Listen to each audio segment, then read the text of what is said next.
Test, test.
With this producer for a number of years, and yeah, this is our first chance and opportunity we've had to bring him over, and with creating Coffee Connections, it's an opportunity for you guys to meet the other end of that delicious cup of coffee that you have every morning, and it is tonight our host speaker is Boyce Harries.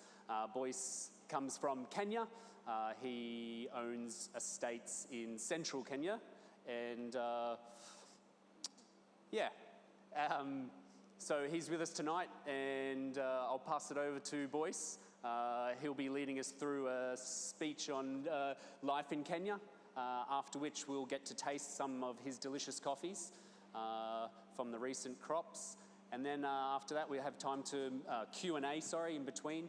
and after that there'll be time to mingle, and we'll have some bratwurst and beers and other drinks on offer. So without further ado, thanks very much, Boyce. I'd like to give everybody a round of applause for Boyce, please.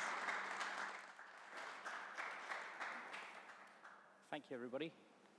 Can you hear me all right? Is that okay? Yeah, good evening. Thanks, Joshua, for the introduction, and thanks to Peter and Penny for inviting me here all the way to be here, not just today, but through the course of the week. As much as I might be sharing with you, you guys have been sharing with me enormously, so the learning curve is both ways, and it's really exciting. Thanks very much. In terms of what I'll talk about with you guys this evening, it's more about a narrower focus on coffee farming from my perspective in the estate sector in East Africa and in Kenya. Give you a little bit of a history of us as a family and how we got established in Kenya, a little bit about how our organizational structure on the farm works, and then we'll take you through the journey of the way we get a coffee plant from a seedling all the way up to establishment, flower, the bean, the cherry, and then the factory processes that we run in order to get the green bean ready for you guys who are in the coffee trade to prepare, and those of you who are just interested in coffee to finally drink. So if there are any questions as we go through, or you feel like there's a point that you'd like me to cover a bit more, please. I'm happy for this to be interactive. Ask your questions. I'll try to answer them. And we'll take it like that, if that's all right.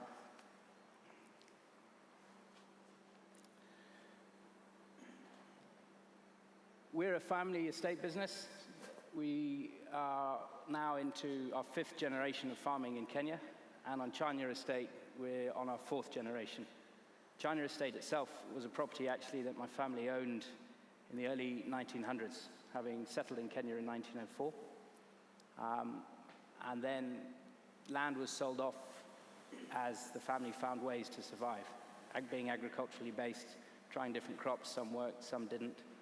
And Chanya was a property that was sold off and then bought back again by my great-grandfather in 1926. So we've been on Chanya since 1926. Some of the trees on Chanya were already planted. And then from 1926, my great-grandfather consolidated the farm, bought some neighboring properties, expanded it to what it is today. And so we've got plantings that are pre-1926 of coffee trees all the way through to, I'm still planting coffee today, but some of the more older ones, the 60s, the 50s, and stuff like that. With the artwork and stuff like that, and the photos, they're all done, I'm going to call it on an amateur level. My wife has helped me enormously with the lens and some of the artwork. So there are some thanks to people involved in this, and it's not just me here today that I represent. That's just a pretty old photo, obviously, of my great-great-grandfather who moved up from South Africa in 1904, more or less about the time that photo was taken. 2 of his sons stayed on in South Africa to support him financially as he found a new life in Kenya. You can imagine in those days, pretty brave move to make with a child that young, and a family probably as large as it is in those days. Being long established, we have some pretty old machinery that we still keep going. It's not just the trees, but it's also some of the equipment. That's an old huller that we have on the farm. That's one of the first tractors we as a family ever bought. That's 1928, that tractor. And we can still start the engine and run it and drive it today, although it is pretty special to us, so it's not doing any work. Some of the old equipment that we've used, we try to be self-sufficient where we can on the farm, so grading roads, digging ditches. That's a little D2 Caterpillar, 1954, I think that is. That does still run and work for us today. Key component of pulling out old coffee stumps if we need to. You couldn't dig them out, you can't pull them out. Their root structure is amazing. As Joshua said, we're situated in the central area of Kenya. We're in the, call it a highland plateau, below a mountain range called the Aberdares. The Aberdares go up to about 12,000 feet, and this is the top of them. Absolute beautiful moorland. And if you didn't know where you were, you could open your eyes and think you were probably somewhere like Scotland or somewhere like that. So what we're very lucky with is that we have a watershed above us that supplies us with water all year round. and that's critical for us in the coffee sector. Also, we get cool air coming down off the mountain, and pretty stable climate overall. Don't get too much fluctuations. We don't have risks of frost. Our general coldest temperature we've probably reached in the recent years is about 8 degrees, but normally we're in around 15 degrees at night. And our maximum temperatures, we can get up to mid-30s. If we get above that, it's exceptional. So on a relative scale, our temperatures are fairly stable. 12 hours of sunlight throughout the year, and 2 rainy seasons. So as I said, water is essential. It starts looking like that, and this is us at a period of year where we haven't had rain, but that's on the farm. That's the main river that supplies all the water that we use on the farm. It's called Chania, the River Chania, hence the estate, Chania Estate. The river valleys are quite steep, and this photo is just taken on the edge of a block of coffee with, on your right, is the areas that work their way down to the river. That distance from where we are there looking down is probably about 200 meters, and in height-wise, it's about an 80-meter drop. So all that area of land along the rivers we use for forestry. Some of it replanting indigenous trees, and some of it planting, we'd call it semi-commercial stands of timber that we use within the farm.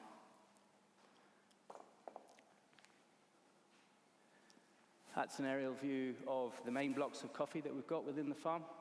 I'll refer to the areas of coffee we grow as blocks, which, as you can see with the way that they're laid out, and each of those are about 10 acres each. Chania Estate is today 180 acres, and we have about 5 different varieties of coffee that we grow. The one that we're sort of celebrating quite a bit is the French Mission variety, and that is one of the first commercially reared varieties of coffee that was reintroduced back into East Africa as a commercial crop. Most of the stands of French Mission that we have on the farm were planted before 1926. So they're pretty old trees, 90-odd years old. And the challenge for us is to try to keep them going. I do face a choice of being able to rip them all out and replant fresh seedlings. But while the trees still are managed to be productive, and that's part of the management that we try to achieve on the farm, we keep them in.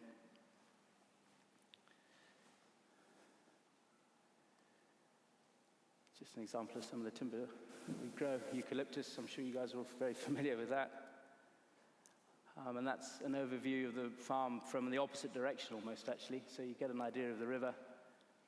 And then that house is where my uncle lives. That was built in around 1916.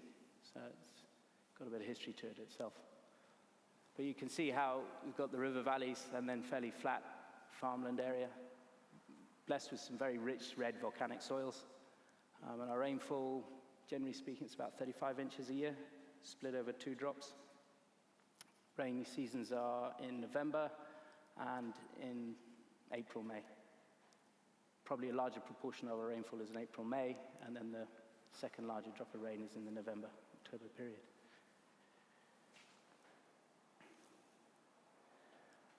This is just an example of quite an old block of coffee. You can see the gaps that are in there and how on the headlands they've started to sort of work their way back a bit. So part of my challenge is to find a balance between probably replacing but also keeping going some of the old coffee trees. When we replace, we do have options of new varieties or replanting the same variety.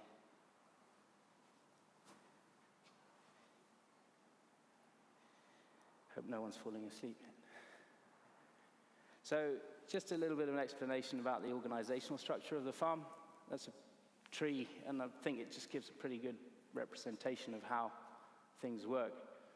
A lot of the information is passed down at the management level and the ownership level. It's a lot of learning basically by coaching, really. And that has passed its way down through the people that are involved in the way that the farm operates. Just as an example, this gentleman, he's retired now, but he worked with us. He retired about 4 years ago. He worked with us for 46 years. And he remembers working for my great-grandfather. He says it with a toothless grin himself and just chuckles when he remembers some of the stories. So some of the current team we have with us today, this is James. He's been in coffee for about 35 years. He's been working with us for about 15 years, but he also worked with my uncle. Before my uncle joined the farm, he worked for another coffee company. James's specialty really is in the factory processing, and he's been a fantastic asset to us with all the knowledge that he's been able to contribute and his willingness actually to work with me with some of the new ideas that I've come to the farm with, particularly with natural processing. This is our field supervisor in charge of all activities that we do in the field. He's called Macharia, and again, he's been with us 15, 16 years. A lot of the work we do, you can't really hand out pieces of paper and say, read this, come back tomorrow and do what we've told you to do. So a lot of it's very visual and instructive. And as an example, in the field, we'll have Macharia, and he'll have 4 assistants. And we'll break down the people that come to work for us into probably groups of about 20 and visually show them whatever it is that we were hoping to do. Pruning is one of the really, really important aspects of his work. We hand prune every tree twice a year. If you can imagine, I think as a point of reference, a fruit crop in this country, you've probably got a winter that generates a stress level that then will create flowering. We don't have the winter, but we do have drought as our stress source. And as we come in and out of drought, we need the trees manipulated into such a position where we can maximize the flowering potential, but also handle, because we have 2 crops on the tree at any one time, handle the ventilation that's required to keep what crop is on the tree on, because one of the biggest challenges we face is fungal disease. So you can imagine a really thick, bushy tree doesn't allow air circulation to go through it, and then we'll have fungal challenges. So Macharia has to set up the crop potential of every tree on the farm and manage, once it is on the farm, that potential through. Okay, so we get 2 crops on the tree because, as I was saying, we get flowering with stress, and that comes out of a dry period. So our main dry period is through January and February. Our climate season's a little bit similar to yours here in Australia. And we'll get flowering with the rain that starts in about April. So with that flowering, it's a 9-month journey from the flower through to the cherry. We then also have a period of quite dry weather around, just finishing actually now, September, October, and then rainfall in November. So with the November rainfall, we'll also get a flowering. So as we're taking we'll get November rainfall, and we'll be harvesting through November, December. But as we've done that flowering is also on the tree, and that flowering we then make sure is on through to harvesting in about June. Kenya's crop with those 2 crops, and it's not just different areas of Kenya crop slightly differently. The climates, I mean, we run from sea level all the way up to 12,000 feet. Mount Kenya's 17,000 feet, but you're not going to find coffee there. So there is a range within Kenya of how that coffee pattern of growth works. You can get areas that only crop once a year, but the zone that we're in, we do have that 2 cropping potential. However, and this is part of working with the coffee trees to ensure their longevity, you don't want to push the tree crop for crop for crop, because it will give up. Or you'll end up the tree telling you it needs a rest, and you'll end up in a biennial pattern of bearing. So we've got to be very careful looking at each tree, how much crop is on, and then how much it's flowered. And we may even end up making a decision as we prune to take off the flower to hold on crop.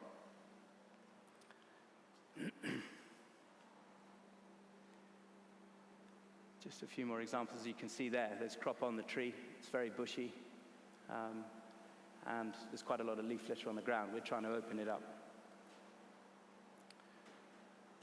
That's a better tree there, and some girls quite happy with what they've managed to achieve.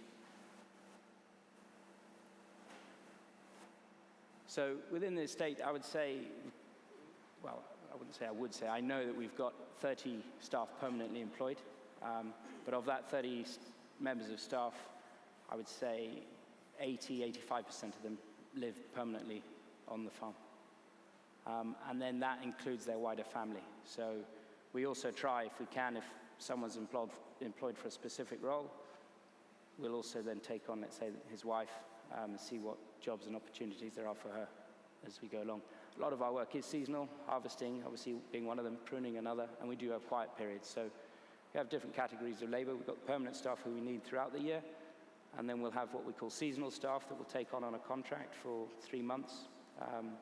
And then we have what we'll call casual staff, which is a daily rate of pay.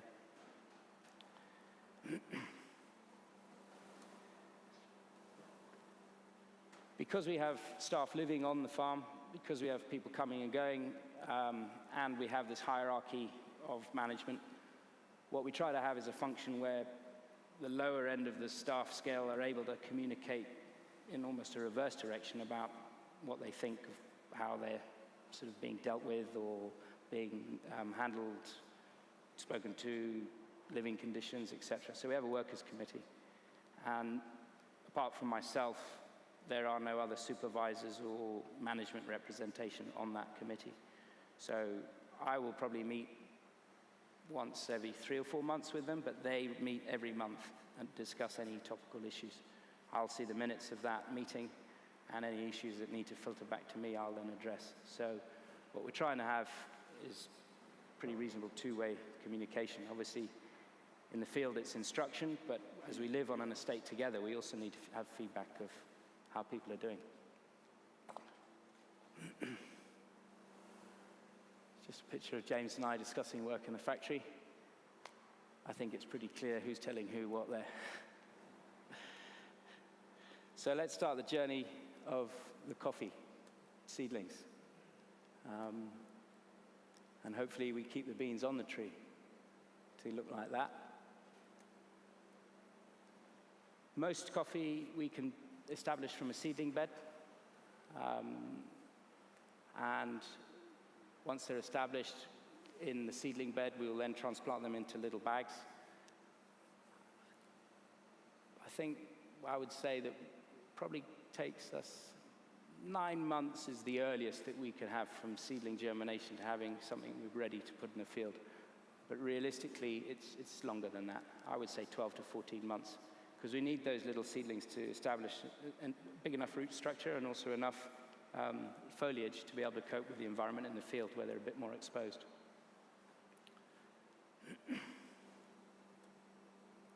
So these are French mission seedlings. Propagate our own French mission seedlings from selections from trees that are established in the farm. This is an area that we're just preparing to replant. Actually, what we're doing on this farm, we used to grow macadamia nuts as well. But we took the decision to pull out the macadamia nuts to try and increase our area of coffee. So this is an area of land that we're hoping to plant this October, this month, next month. It'll be established. That's about 6 acres of land there. If we're not clearing other areas of land, the other options available to us are to remove established trees. But you can see the size of that coffee stump. That had died, and he's just lifted it back up. We had to use the dozer to pull it out, and that was standing about that high, of which above the ground we only had about that much, and then the rest of that, those lateral roots there, and everything below it was all underground. So if you establish coffee from a seedling, the taproot that you can get is major, and that is one of the factors why it can cope with the drought conditions that it faces, but also why it has the longevity that it does.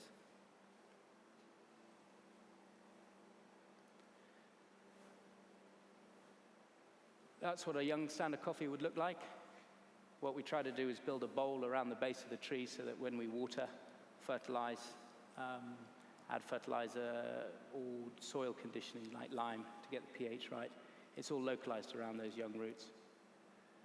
What you can see in between the lines there as well, we try to preserve the soil in and within the blocks as well. But there is a balance between letting the weeds get away from you and then start competing with the coffee, versus trying to also establish a basic weed bank that you'll have an insect balance ecology in there, and then also a cover crop that will protect the rain if we get anything too heavy in terms of rain. Sorry, protect the soil.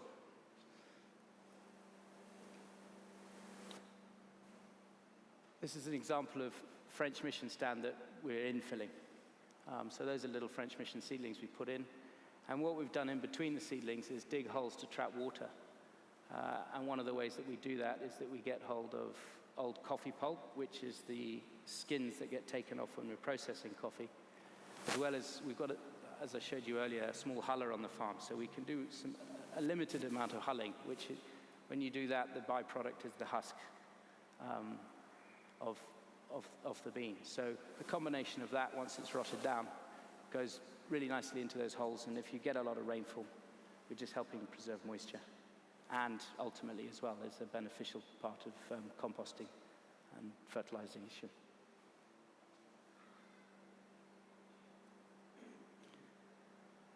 The other thing we do, if we're not going to establish brand new plants, is undergo a process that we call conversion. And this is a pretty good example. You can see there that those trees are pretty old. That is a block of original French mission in excess of 90 years old.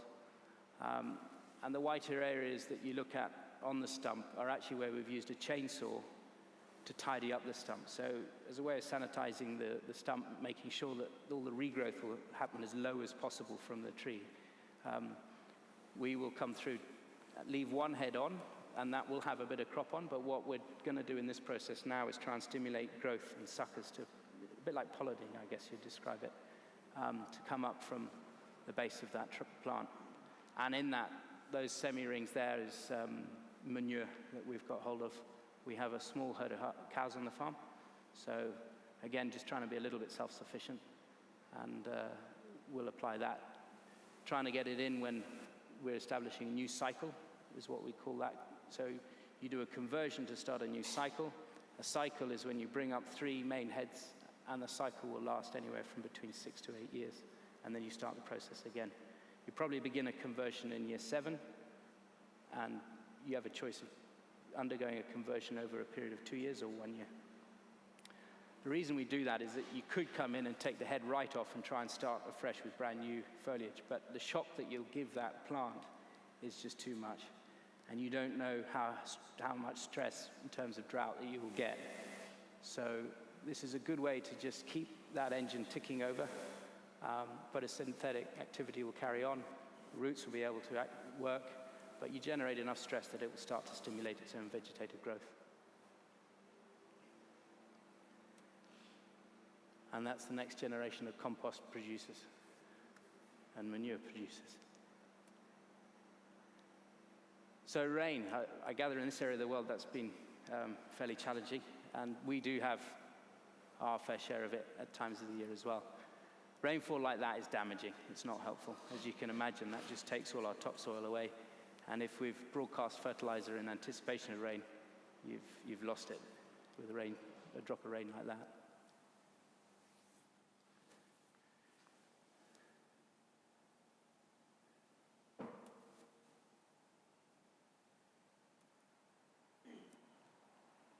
That is the same place. Slightly different angle, but it's the same field. It's just a low-lying area. That's it when it's dry. That's it when it's wet. And that can fill up after about 4 weeks of rain. It'll be like that. Once the rain goes away, things do brighten up a bit. Coffee trees are happier. They've got the moisture in the soil, and hopefully we've managed to get the fertilizer in to cope with that as well.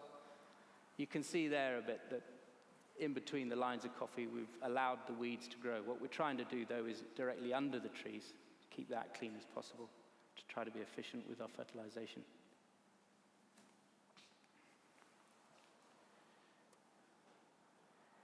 If it does stay dry,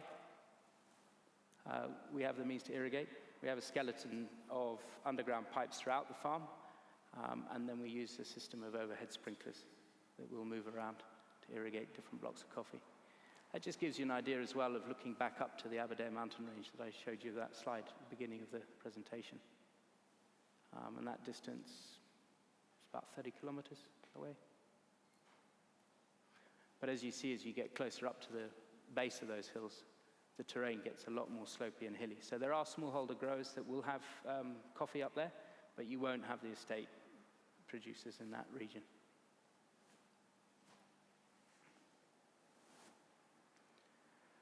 So after rainfall or irrigation, flowering comes through. Coffee flower, I don't know if anyone's seen it. Has anyone seen a coffee flower? It's really special. If anyone does have the opportunity to visit a coffee producing area and it's in flower, it's a memory that will live with you for a very long time. The scent of coffee blossom will hit you from hundreds of meters away if a whole block of coffee is in blossom. It's just really sweet, very pungent, and yeah, like I say, it's a memory that will linger. Sad thing about the coffee blossom, though, is it only lasts about 3 days.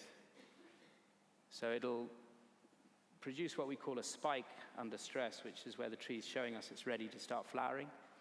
And then you'll introduce rainfall or moisture to that plant at that point where you think spike has reached its maximum potential. And that will stimulate flowering to open up. Once it opens, it's about a 3-day period where it could look from that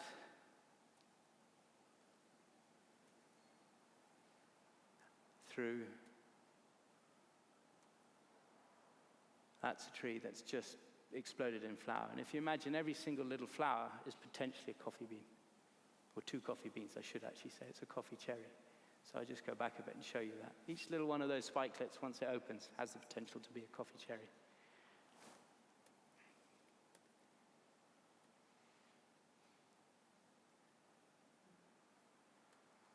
So this is a young block of coffee, and this was its first main flowering.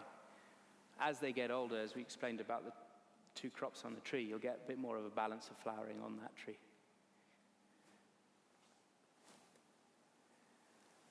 Then the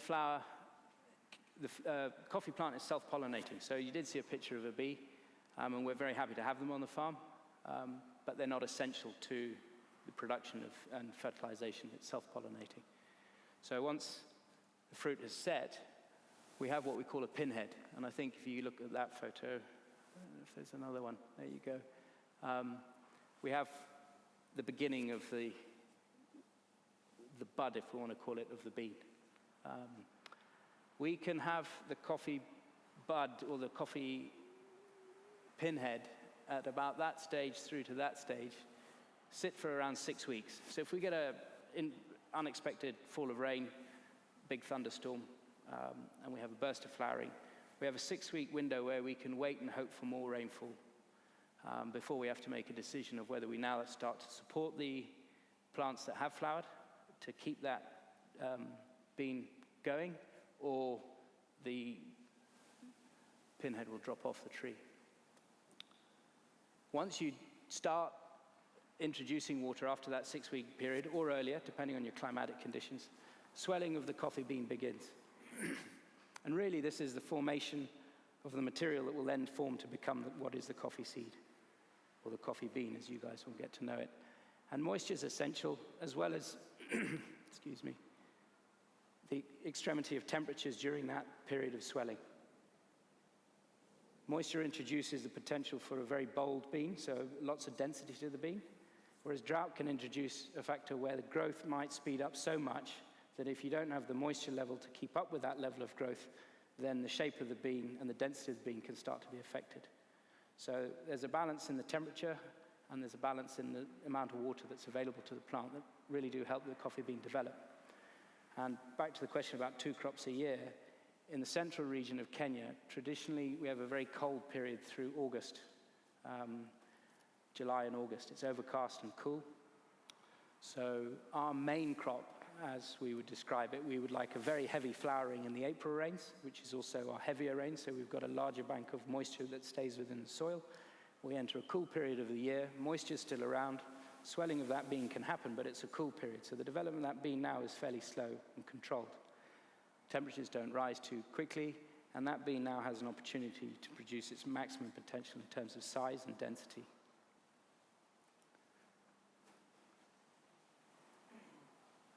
And hopefully, if we get it all right and fungal disease doesn't come in, we'll start to see coffee beans get to their maximum size just before ripening, and they look a bit like that.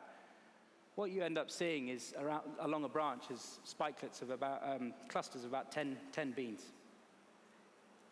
And then what I will do with our team in the field is that we start looking at how much coffee we think we've got the potential to do. So we can look at it at flowering, we look at it once flower is set, and then we'll look at it as it's swelling, but generally speaking, once it's hardened. Because as the coffee has finished swelling, now the seed starts to harden up and form the bean as you know it. So at that point, you're not going to get any more swelling. And between trying to count how many beans, you're also looking at the quality of bean that you've got. And one of the ways that I do that is to cut across the bean. I don't know how many here are roasters or involved in roasting. Not many? Okay. Well, those who do roast, and I think Peter will be able to back me up, if you take the coffee bean and turn it sideways, you look at its center cut, I think you'd call it. As a grower, I actually turn the bean the opposite way when it's still soft like that, and I cut across it. And I call that looking at the center cut. So what you have is a bit of an S shape within the bean there. And if the bean, if the bean has ripened or hardened and continue to mature in the right kind of conditions, the center of that will not be hollowed out because of the material has swollen to its maximum potential. You haven't had a stress where growth is carried on but moisture's been short or something like that. If you do have that, you'll see a hollow, almost like an airlock within the bean. So you could have a very large bean, but you won't have a very dense bean. And the roaster will tell you that density is a fairly important factor of roasting. So we keep an eye on that through the development phase, from the soft bean through to the hardening, and that gives us an idea as well of the potential quality of the crop. There's a better idea of the center cut for you. So if it wasn't very good, the little green line or the little S-bend that you see there, that would have a wider gap to it.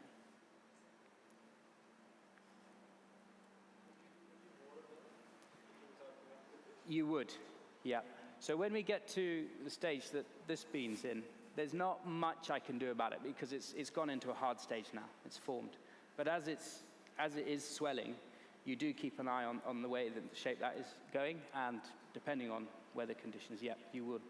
To really maximize your density potential, you make sure you do put water on.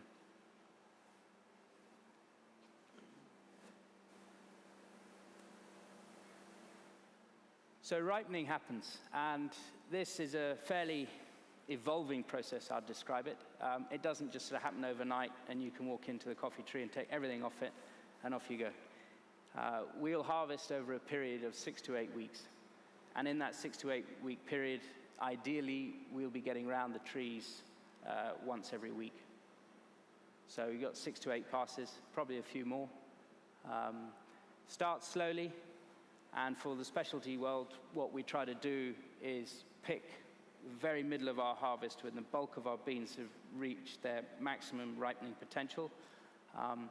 And then we'll harvest specifically for whether it's a variety, so we only go around certain blocks in the fields of a particular variety, or if it's a preparation, obviously there's first the varietal selection in the field, but then as we reach the factory, that particular day's harvest will get treated in a very specific way. Either side of that, we still do traditionally a very sort of common process in East Africa, which is the wash process of coffee.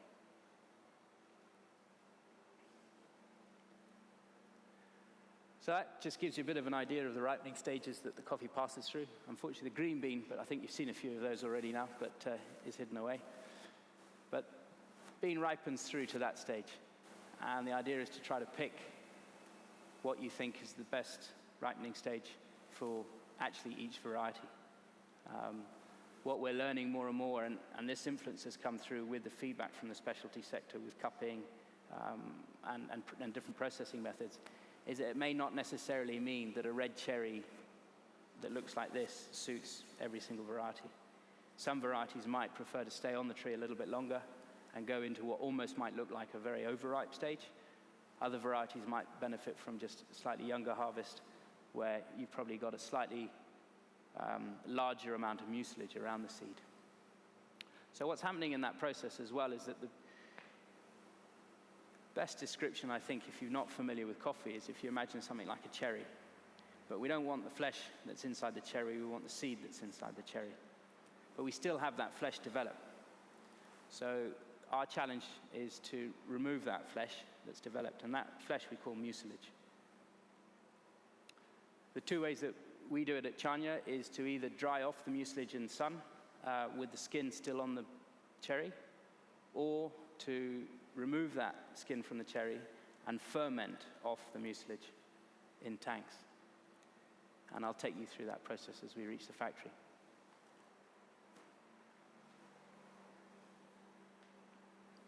Harvesting is done by hand,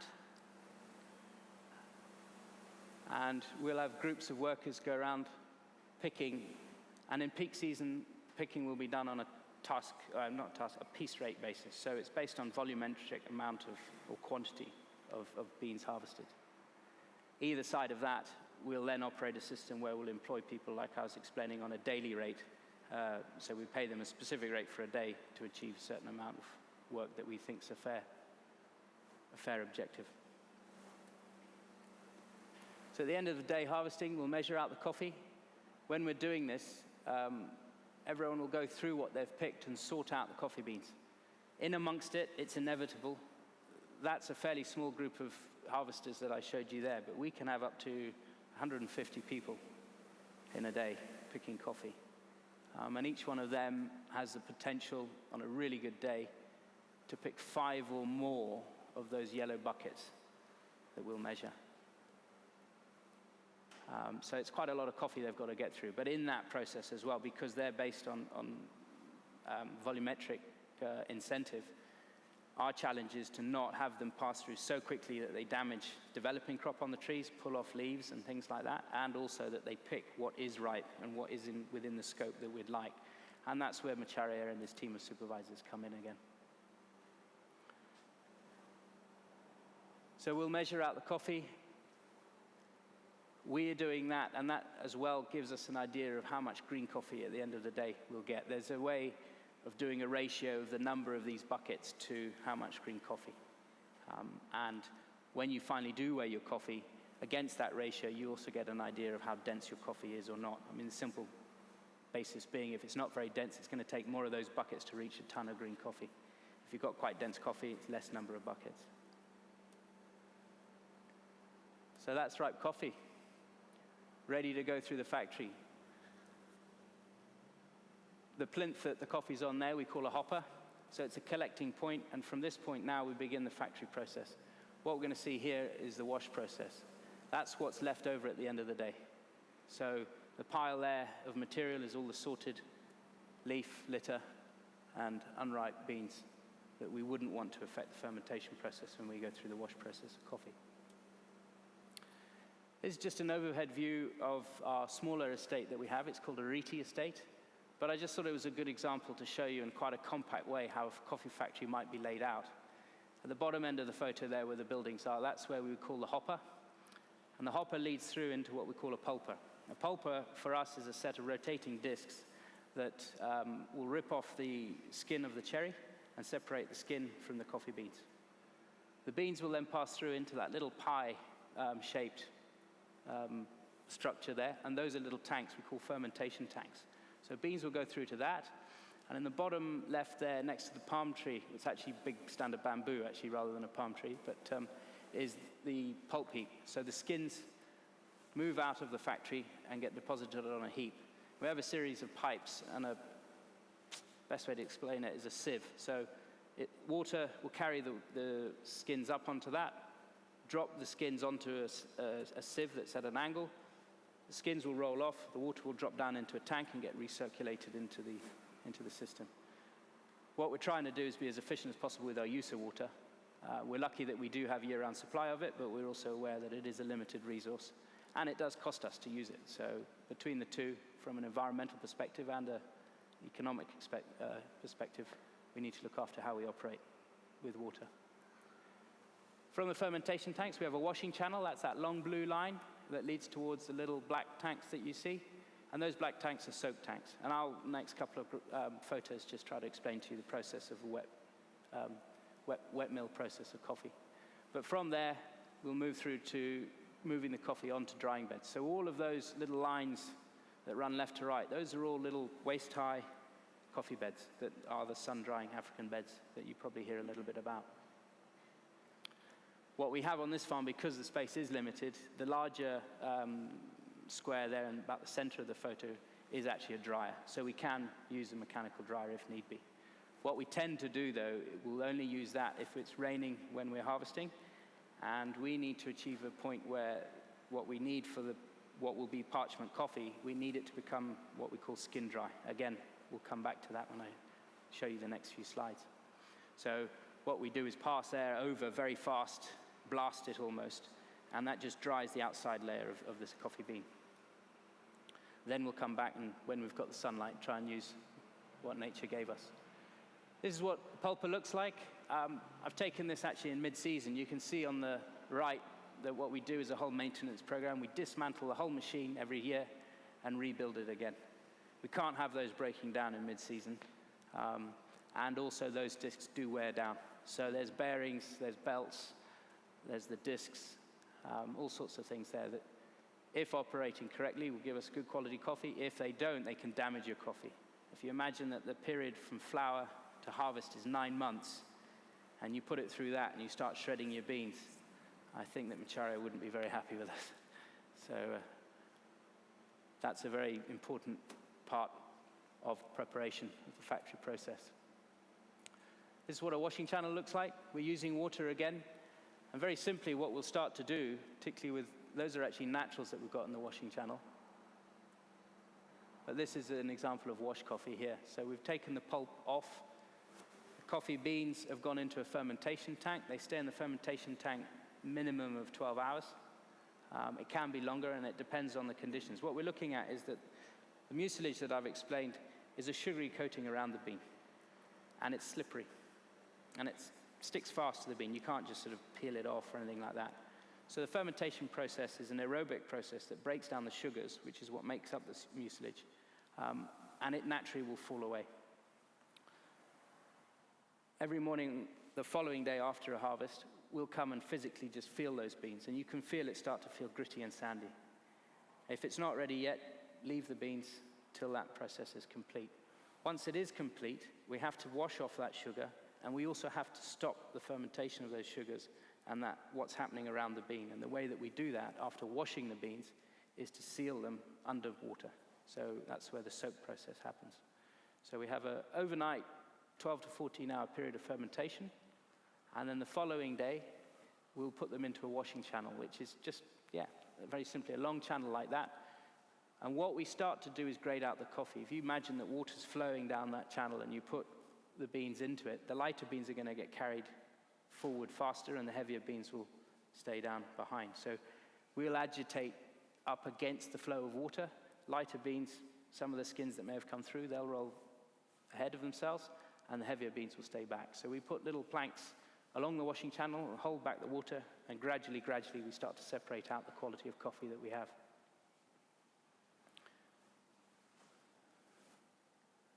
Sometimes people get in the way.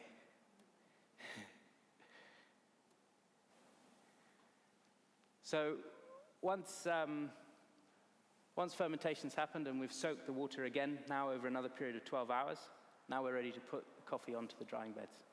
And that's what it can look like in peak harvest. What you can see in the lower photograph there is that the coffee's all pushed together, and then the other parts of the drying beds, you can see the coffee spread out.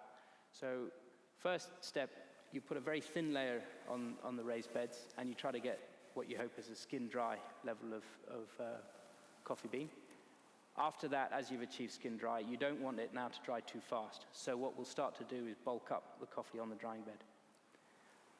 As you do that, depending again on sunlight intensity, we need to start rotating and agitating the beans so that they all start to dry at the same rate. And part of the process of doing that is spreading them out, pushing them back together, spreading them out. And believe it or not, but that process will happen on each bed every half hour while they're on the bed. And the fastest we could probably dry a batch of coffee is around 5 days. Realistically, that's 5 to 10 days. Now, the yellow strips you see are polythene. So we can't haul the coffee in and out of a shed every day. What we do is that in daylight period, they're on a shade net covering, but then at night, the shade net will be folded around the coffee, and then over that, we put the polythene strips. That keeps the dew off, keeps rainfall off, and just hopefully keeps the coffee dry, so you don't have this fluctuation in moisture as you dry your coffee down.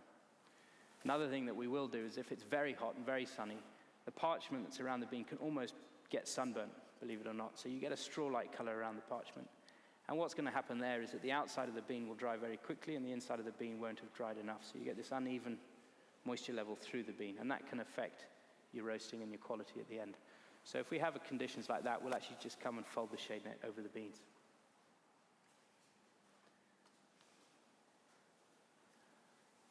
As the beans dry, we're monitoring moisture. We do it with this little machine. And we're looking to achieve a moisture level of about 10.5% before we remove them out of the sunshine.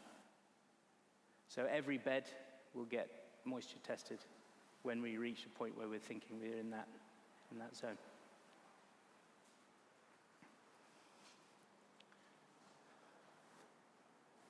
While they're on the beds, we're also sorting. So you can imagine, having gone through the pulping process, there might be a bean that did get nicked by the pulper. There might be a little bean with skin still on it that's gone through the system.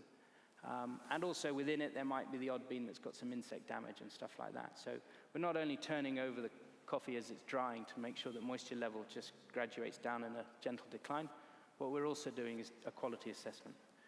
So quality assessment starts with your picking, getting the right pick stage, harvesting evenly, sorting properly before we put it through the pulpers, making sure that the pulpers are all set up to cope with the right width, size of beans that you're going to run through them, and then in the washing channels, separating out the density of those beans.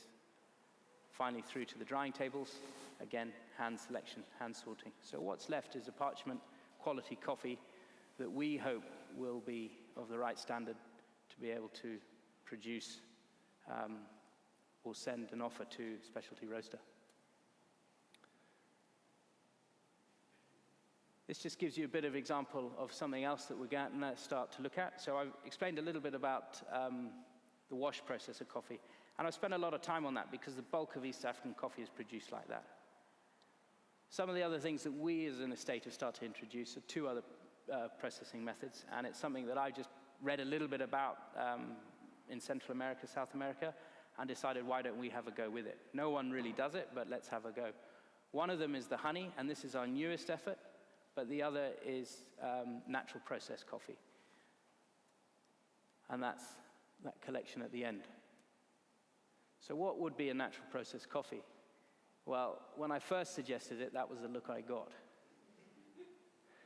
Because traditionally in Kenya and in Africa, putting a coffee cherry or a form of coffee bean and bypassing the pulping process and putting it straight onto a drying bed is considered something that you would do with the lowest quality of coffee. What I just suggested to him was take our best coffee and put it straight on the drying tables. So the natural process, we harvest ripe red cherry, put it straight onto a drying table and dry it in the sun. That mucilage that I spent a lot of time trying to explain that it needs to break down, needs to come off the bean, mucilage now breaks down and stays on around the bean within the skin as it dries in the sun. If done right, you get a fruitier effect within the cupping process. And it's a flavor that one might say is acquired or not, but it just creates a whole new profile of flavor and taste that for me as a grower, instead of just offering the same thing, I now can start to offer people interested in coffee from one estate a wider range and choice of coffee. So at the first level, I could choose and try to process different varieties of coffee, and we'll get subtle flavor differences in that. And then the second way to do it is to establish different process methods. This was the first one we tried, And we set off on this journey about 7 years ago. And it took 3 years to get it right. First year, could have been fluke, not sure. Second year, we got greedy probably and put too much on the beds. And then the third year, we'd started to learn our lessons. And ever since then, hopefully, and I do think that we've started to improve year on year. What is a key element here is that we're using sunlight to dry around the bean, and therefore, a bit like trying to get the parchment skin dry, we can't have too much coffee on the beds at the same time. But what we really do need is good weather at this period. We can get away with a parchment coffee or a wash coffee with poor weather. We can just cover it up and wait and hope that rain goes away, which it inevitably does, and then we open them up again. But with the natural, we actually need the weather to keep drying. We don't need any reabsorption of moisture. We don't want still conditions, because what you can risk is the development of a sort of fungal spores around that almost rotting skin of the bean. So the skin has to be dry, and it has to start to continue drying. It can't get wet again. So we'll start with a very thin layer, and actually it stays a very thin layer. Where I said with the parchment coffee, we're turning that probably every half an hour. With this, we're probably doing it every 15 minutes to begin with until that skin is dry. And that skin takes longer to dry now. So for our natural process, that's 2 weeks minimum on the drying beds.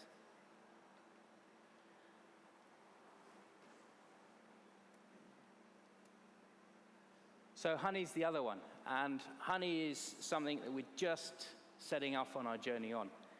A year and a half, 2 years ago, I did a small trial of the equivalent of not much more than that. And a barista from Australia found that out.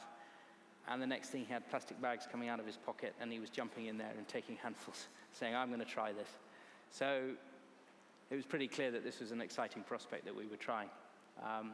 We tried it the following year, and Peter heard about it, and he bought up every single bag that we produced of this trial. What it is, you could almost call it a hybrid scenario between a wash coffee process and a natural process. What we do is that we go through the pulper, take off the skin, but now we keep the mucilage. We don't ferment it off. We keep the mucilage on the bean, and we put it straight on the drying table. And we let that mucilage break down around the bean in the sun. So it's early days with this, and later on here we'll do some cupping of it, and you'll get to see a graduation of these 3 different methods of process. The only thing different between these coffees is the method of process. It's the same variety, it's the same farm, it's the same blocks of coffee, and it's pretty amazing just to see something that in effect you would say is the same, but this process has produced 3 very different flavor profiles.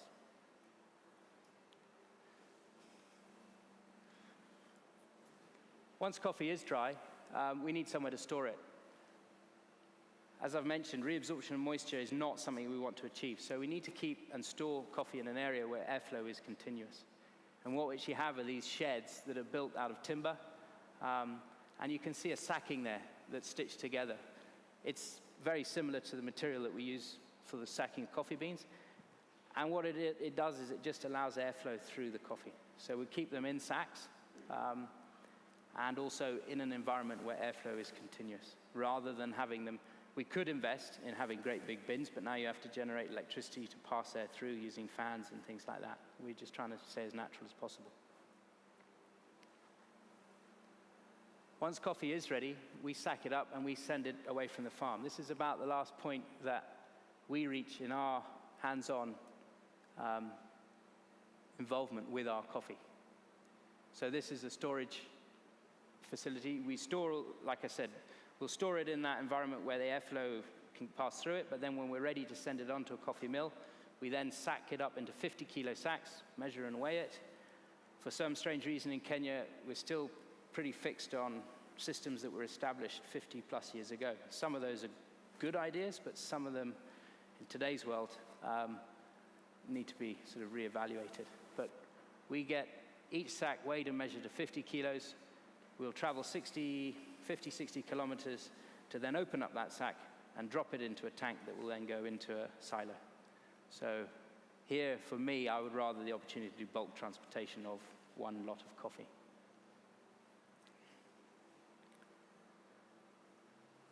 So as you can see, drying beds now are empty, sacks are full in the store, and that now is the end of where our farm level involvement completes itself with our coffee.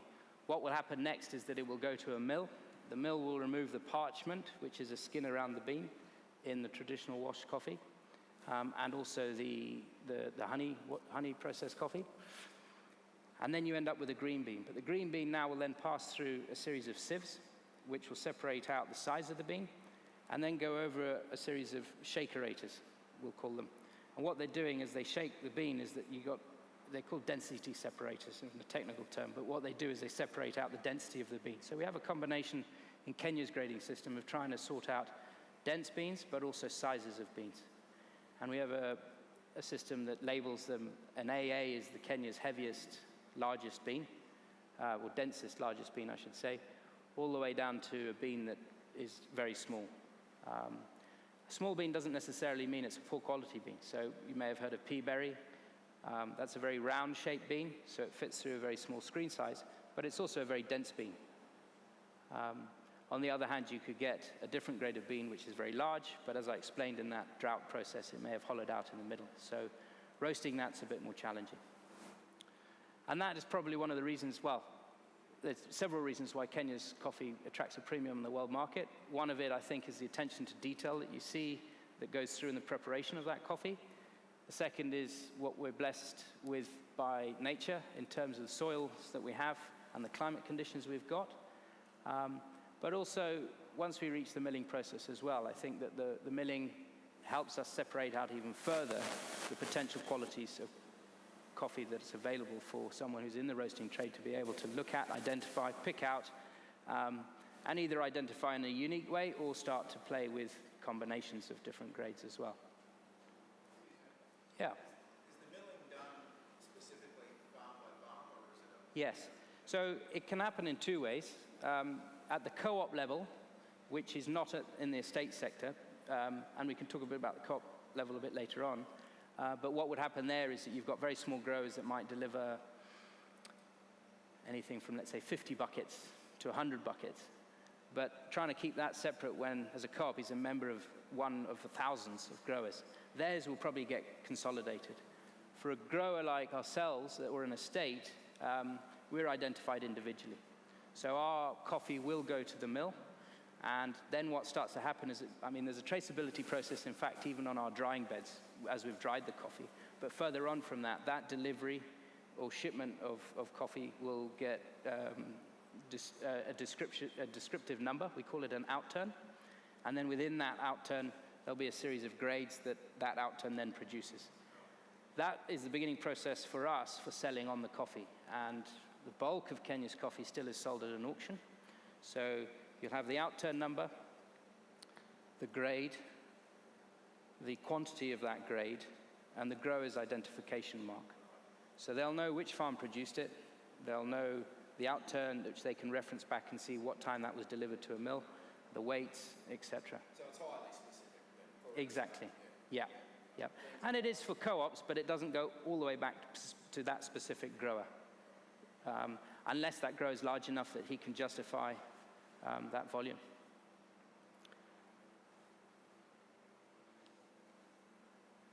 Just a couple of things that are happening alongside ourselves looking at different processing methods. Obviously, concerns of use of pesticide are very high. Concerns of use of water, which I've talked a little bit about, are there. This is one of the things that we looked at this year, and it's a very simple insect trap. So rather than spraying, let's say, an insecticide in a blanket fashion, you're using attractants that will draw in your pests without actually putting any insecticide on your coffee. We don't use insecticide in a blanket version on our farm. We haven't done for more than 30 years. But we do end up in situations where there is a pest pressure that will develop at a localized level, and we hope to capture that.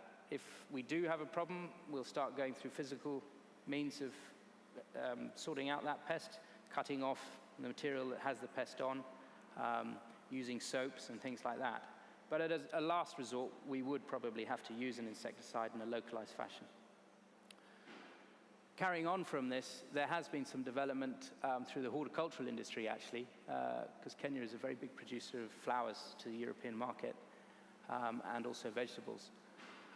But they are looking at, if I call it, beneficial fungi and beneficial nematodes to attack the fungi and nematodes that are considered pests. So it's a process that you won't see happening on the coffee, but we're very close now to be able to buy commercially these products and use them hopefully to fight our fungal diseases and to fight some of our insect pests that we've got. So these are all exciting developments that we'll be looking at in the future on our farm. One of the other things that we do I actually do it as a hobby. I love the honey that we produce on our farm, but it's also a very good ecological indicator for us about the health of the environment around the farm. So we do keep beehives, and if there was a problem, we would see straight away with our bee population, they wouldn't be there. And I'm glad to say that our bee population is very healthy. So the honey we mentioned, that's a journey that we'll be doing. And something else just to touch on very briefly, our role in the wider community.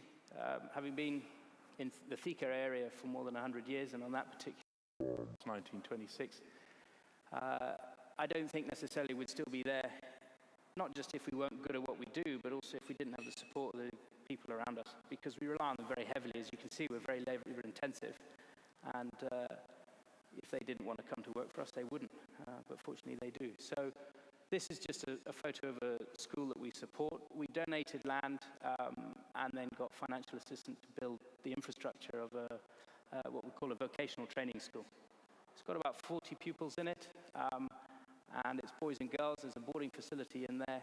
They learn practical skills. So not everyone is suited to education all the way through to college or whatever. And what we hope is that those people that maybe can reach primary level education but can't see a future in formal education can come and learn a practical skill. Dressmaking, mechanics, introducing IT to that, and a few other things. I took this photo just the other day because what we actually managed to do is we had some road builders in the area, and we managed to get a grader in there to clear up about 2 acres of land to help start to develop the sport pitches and things like that. That's one of the things we do in the community. And then the other one, with a friend of mine who I was at school actually with, he joined the British Army, and he had this idea, and we're at the very early phase of it, but he set up an NGO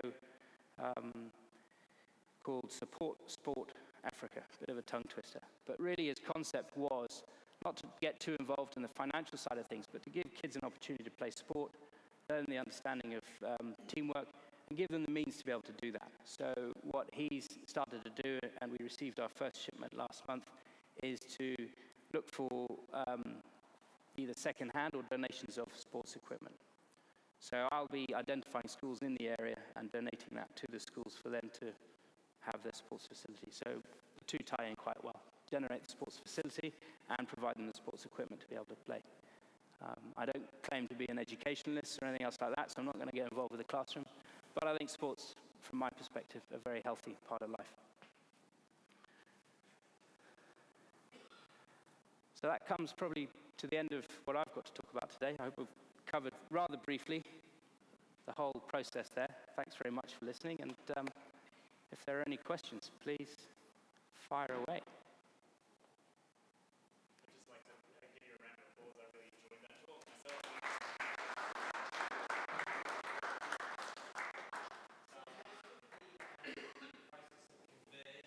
Yeah.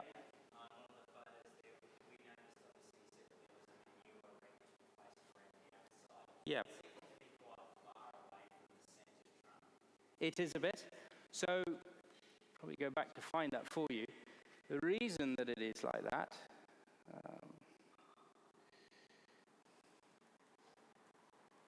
is that with the established older canopy pattern of that tree, we have what we call a drip line.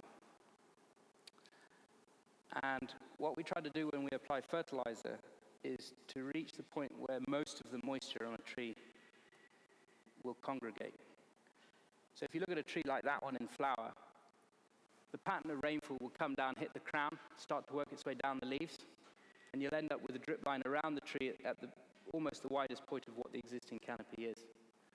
So although on the other example, We've removed half of that canopy. A lot of that root system is still based around that area and zone, the hair roots. And what we're trying to do is topically apply fertilizer at where the most congregated hair roots, feeder roots, will be for that tree. So we'll use that system certainly when we're fertilizing, and then also there what we'll do is use it when we're manuring. But don't forget as well, we'll have equipment and machinery that will move up and down that.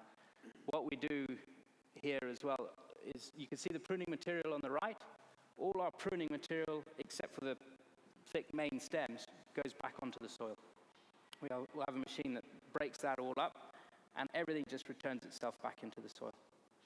So we alternate the lines every 5 years or so of where that material goes, and just try to build up and retain organic matter. So on that one side, we're going to begin what we call the mulch line. And then on this side here, what I'm going to try and develop there are some feeder roots. So that actual line is quite dark. Previous season, in and around February, what I did is went through with a ripper just to aerate, but also to create almost a channel in which water would sink into when it did rain, rather than just have a bare, flat, hard surface that everything come off. So within that, as it does rain, water will start and carry with it the compost into that channel as well. Is that all right? Yeah. Any other questions?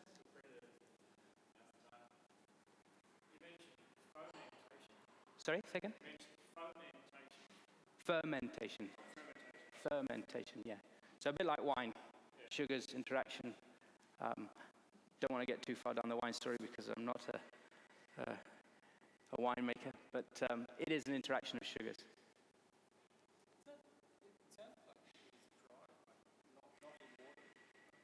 For the wash process, it is in water up until the drying stage. So what would happen is that when I say dry, water will carry the coffee cherry through the pulper, out of the pulper and into the fermentation tank.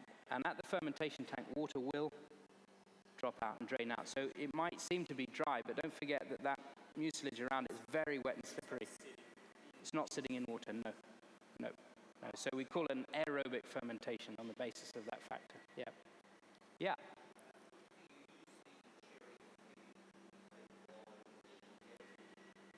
Didn't quite catch that. Do we use? Sorry, I didn't hear. No, there are in Central America what they're starting to use they'll take the byproduct, so the cherry skin, and what they're doing is drying that on the drying tables, and they produce a product what they call cascara. So it becomes a tea. They'll dry that skin down, and then I'm not sure whether they roughly chop it up or whether they produce almost a finer material that you steep water in it and produce a tea from it. We don't do that, but that is one of the things that some people have done.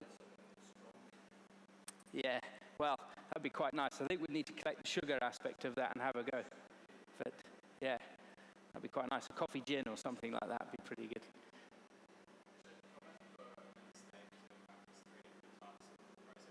No, it's not. So yeah, very interesting question. What's very common is the wash process. The natural process using cherry, no. They'll use that natural process for their lower quality products or lower grades of coffee, but it doesn't actually ever reach the specialty grade because it's got too many defects in it. So I think there are a couple of people who've tried it in the past. I'm not aware in Kenya who's actually doing it on a consistent commercial level at the moment, but I don't think it'll be long before people start to. Unfortunately, cat's out of the bag, I think, on that one. So the honey's the next one for me to have a look at. Hopefully not letting go of the natural process. The honey, to the best of my knowledge, I don't think anyone in East Africa has done it. Essentially, it's like the world exclusive on the table tonight, guys. Yeah. We're going to find out. Yeah, it's here tonight. Yeah. So, yeah.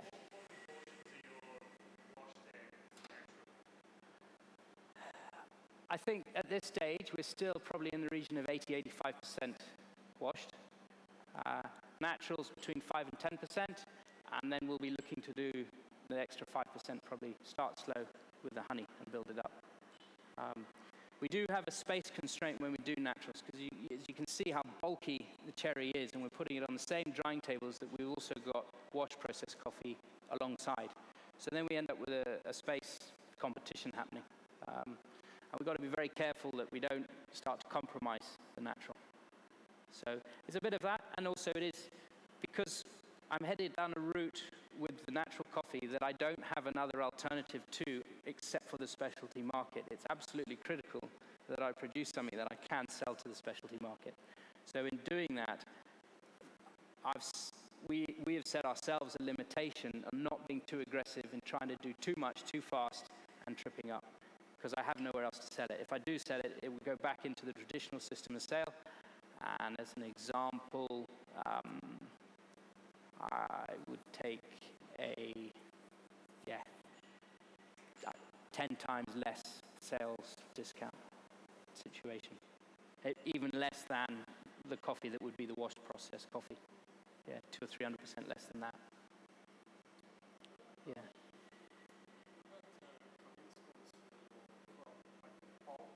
Yeah. Yeah, so our wash coffees, yeah. I was- Just asking about the coffee quality scores, the bulk of the crop that doesn't get the special treatment, what that sort of comes in at, and then the specially handled that's aimed for the Yeah. specialty, like what's the kind of difference that you get in the scores? In terms of numbers, the scores may not come across as very big. I don't know how aware many people here are tonight about how they score coffee, but there's a grading system of 0 to 100. I think there is a poster up or something, and if there's not, simply put, it's a Specialty Coffee Association of America, is that what the SCAA? And they've developed a scoring system that looks at the appearance all the way through to the cupping of coffee. And specialty coffee gets going from about 84, I think it is. Yeah. So if you hit 84 and higher in the specialty region, if you start getting to 86, you've got some very, very good coffee. And if you're hitting 88, it's brilliant coffee. If it's 90, you've got Dom Perignon or whichever one you might want to call it. It's very, very seriously good coffee. So the frequency of seeing a 90 score coffee is very rare. I think with Kenya's coffee, you're going to have a large proportion of Kenya's coffee scoring high 81, 82s, because they also go into point something or other, all the way up to 0.9 and then kick up. So specifically to us, our wash coffees, I would say that we sit in the 82 to 84 mark. Every now and again with a wash coffee, we might reach an 86. And then with the naturals,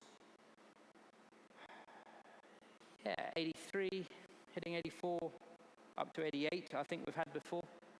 I found somewhere on the web, but no one else ever told me about it, that we'd managed to score a 90 with one of our particular grades of coffee once. But I went looking to see what people were saying rather than getting told as we looked and assessed our coffee, that coffee's a 90. So very rare to get a 90. But 86, I think we'd like to feel, I'd say comfortable. We're always looking for better and better. But well, to be fair, on that question, someone like Peter is probably better placed to answer it, because he's tried my coffee from a distance over the many years, and he's seen the different ranges of quality that comes through. I've also got to add to that the way that coffee is assessed in Kenya, we do get a cupping report, but it's very descriptive, which can be frustrating because there could be an emotive factor about it, or they could just already see the name of the estate and have a predetermined profile that they just reel out as they go through the 200 cups of coffee that they've got to grade. I would love to see a scoring system generated that said that's the mark, because it helps actually for me with the discussion with the specialty roaster, because we've set a benchmark. Now every assessor, if we want to call it, they are supposed to be calibrated, so you should get 5 guys that would reach the same score, but there could be a slight couple of points difference in that. And you could have someone score a coffee in 83.8 or someone score a coffee in 84.2. One's suddenly specialty and one isn't, but what is the difference there? So I would love to see in Kenya a grading system that is points-based, but we don't have it yet. So feedback of what scoring that we do get in that system is very important for us. It doesn't happen very frequently. questions. Hello. Yeah.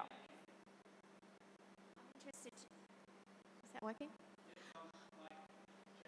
I'm just interested to find out if there's a direct correlation between the pH of the soil and then the quality of the fruit that's produced. Very good question. I can't give you a specific answer whether it's a yes or a no.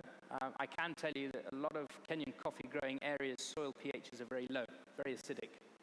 And maybe that's why through the coffees you do get that acidic reaction.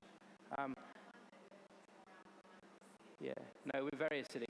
In fact, when coffee industry, bearing in mind that specialty sales and direct sales and relationships like we're building today with Peter and co. are quite new to us. We've been stuck in a system that's auction-based, and the auction buyers will look at a price that's generated out of New York from the commodities exchange. They'll translate that into the Kenyan context, which does have a slight premium to it, but it's all commodity trading based. And when you have coffee prices plummet, you've got growers that just cannot afford to keep looking after their crops. So they'll probably not do the soil conditioning programs that they should be doing, but they're not liming, things like that. What we'll end up finding is that when they do have the money to go back and do soil testing, they've suddenly reached pHs of about 4, 4.5. We'd like to see us in and around 5.5 to 6.5. And 4.5, 4 for plants is a pretty acidic situation. But somehow the trees have survived. They're not in the best of condition, but they're still going. Yes, sir.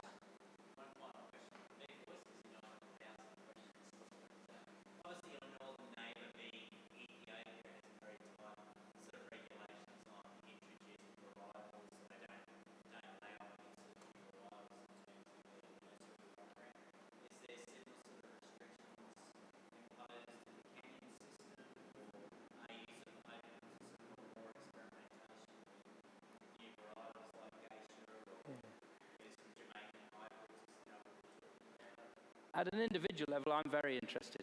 At a wider industry level, there is regulation. We do have phytosanitary rules on importation of plant products and things like that.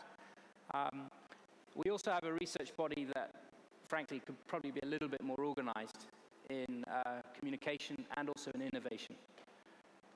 I don't think that the level of regulation that we're led to believe exists is being applied in a particularly fair manner, because if you look in Central America, we've got Kenyan varieties growing there. I think we've even got Kenyan varieties growing in Australia, actually. SL28s, K7s, SL34s. So those were all varieties developed by a firm called Scott Laboratories, hence the name SL, in Kenya.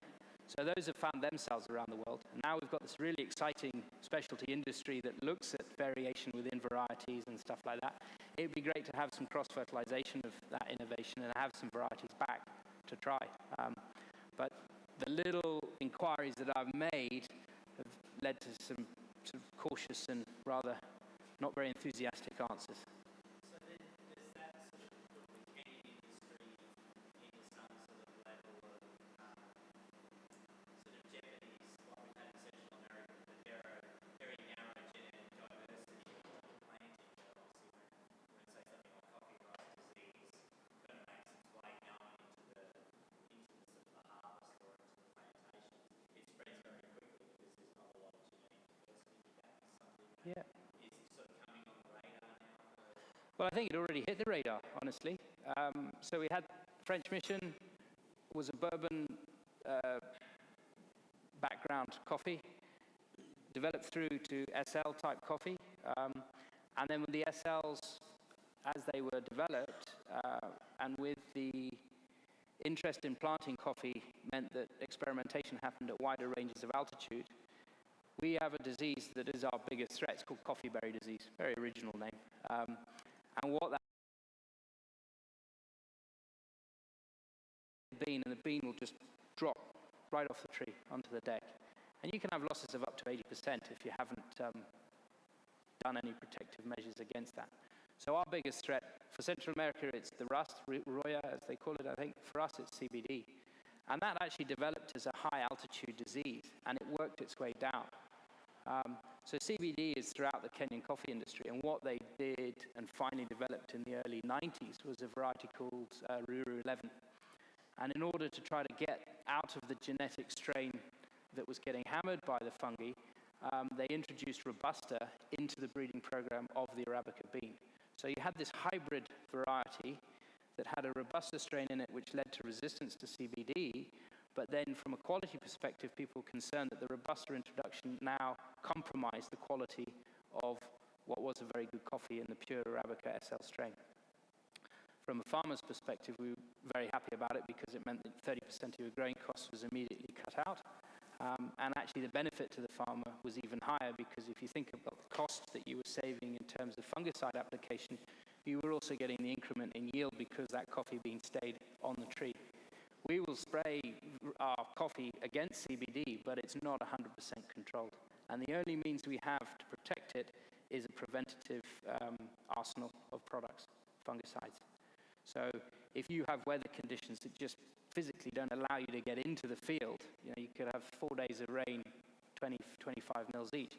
You spray within that, A, is there the opportunity to spray? B, once you've sprayed it on, does it all get washed off?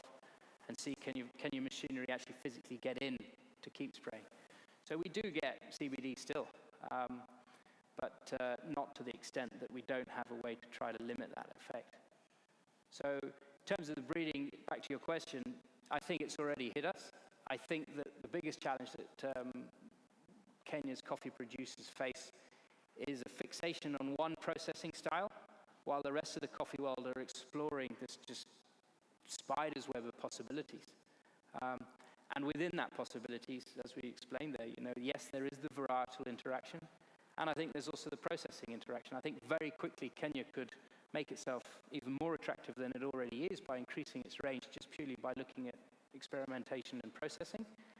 But then I think, and certainly for the smallholder grower, a way to diversify away from maybe the largest states or become certainly more flexible, more maneuverable, is to have a range of varieties available and become known for being an expert at that particular variety. Whereas at the moment you've got co-ops of thousands of growers and they're all growing one thing. So not much chance for separating yourself out from the crowd there, really. All right, well, that definitely wraps up the Q&A. Thanks very much. Yeah. It's great to hear from another passionate perspective in the coffee world. I think we're happy to move on now into the cupping area. Everyone's invited, obviously. We're all ground off and ready to try. So, Boyce and Good. I'll pass it over to Peter as well. So if you want to come this way, we've got the cupping tables prepared for